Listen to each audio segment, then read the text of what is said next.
Вот уничтожение АТР, я сегодня об этом подумал, как раз в этот день, когда я эти кадры Шевкета в Фейсбуке увидел, что это, в принципе, это называется убрать свидетеля.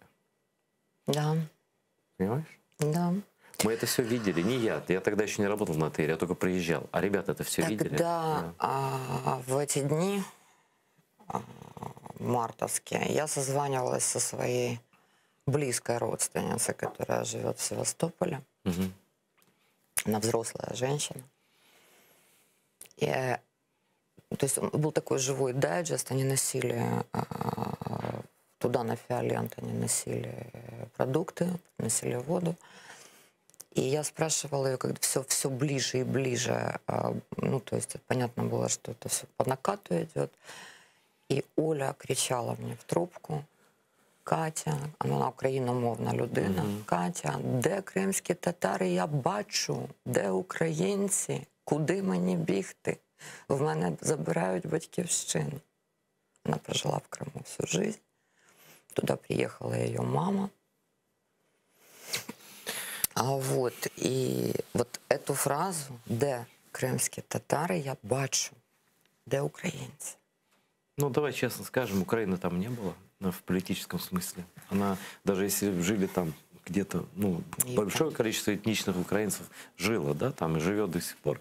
Но политически там был русский мир, который, и там вытравляли все украинское, чем только могли и как только могли. И мы-то просто за это... Понимаешь, в мирные годы никто же ни о чем не думает. У нас сейчас все говорят, да какая разница, как улица называется, да? Ну, вот такая вот Вася, вот он из Свердловска приехал, а я, допустим, из Херсона приехал. Ну, мы же все равно там братья, да?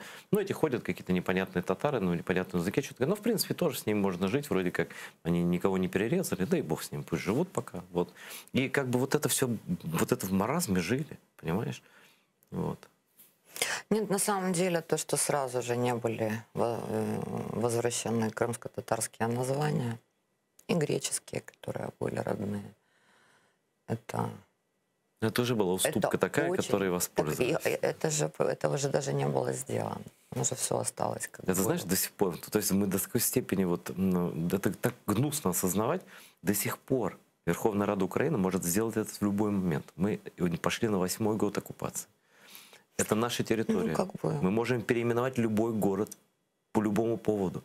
Они не сделали это даже в рамках десоветизации. Там есть где-то 150 вот под декоммунизацию попадающих. Да? Всего 1200, примерно 1100 или 1300. А где-то 150-200, ну прям прямых таких ленинских вот этих, да, которым можно просто вернуть сразу крымско-татарские названия, и это будет на карте выглядеть совсем уже хотя бы даже 150 по-другому. Да? Уже крымские татары начнут там названия рисовать везде, там, понимаешь, ну и так рисуют. Ну, просто от государства было бы такой моральной поддержку. Если мы Смотри, если мы троллим, допустим, вот видела, в СБУ повесила плакаты «Крымская Украина» там перед посольствами, да? Ну а почему же не потроллить на картах Гугла-то, американской компании? Почему же там-то? Почему же на картах-то не издать Украину? Почему же детям-то не показать?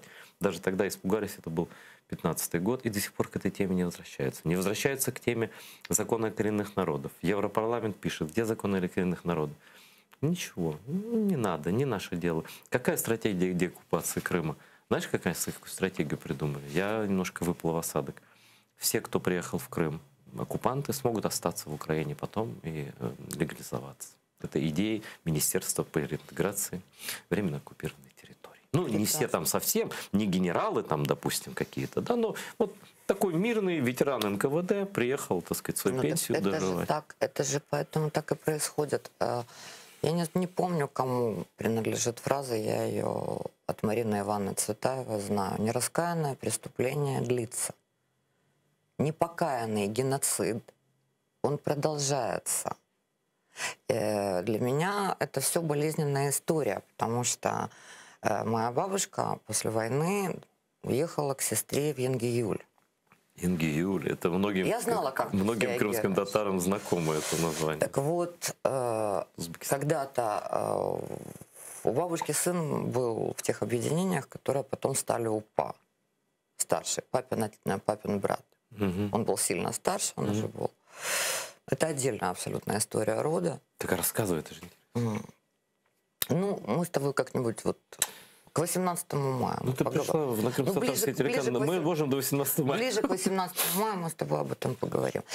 Здесь другая вот как бы именно точечная такая история, что моя бабушка, я после какого-то школьного урока, мне лет 7, я пришла домой, бабушка приезжала к нам редко, но приезжала там на 2 месяца, жила.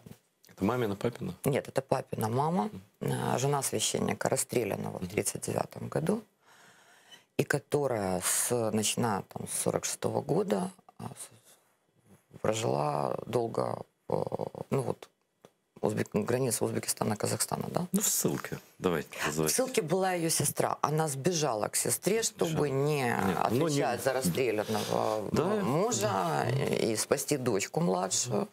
И затеряться, грубо говоря. Папа просто с ней не поехал. И потом мама заставила отца ее отыскать, потому что у отца был какой-то счет, а может быть не счет, может быть действительно они так, чтобы их сохранить, чтобы вот, ну это все. Времена страшные были. Это все горько и страшно. Дело не в этом. Я пришла из школы, и что-то там вот, я сказала, что крымские татары предатели. И бабушка моя, которая вообще в нашем доме вела себя очень, ну вот как-то смиренно. Вот она как будто бы продолжала каяться перед отцом. Там была кухня, кормить.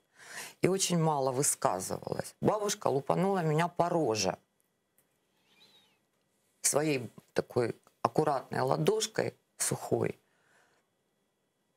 И тихо-тихо сказала: не говори о том, чего не знаешь.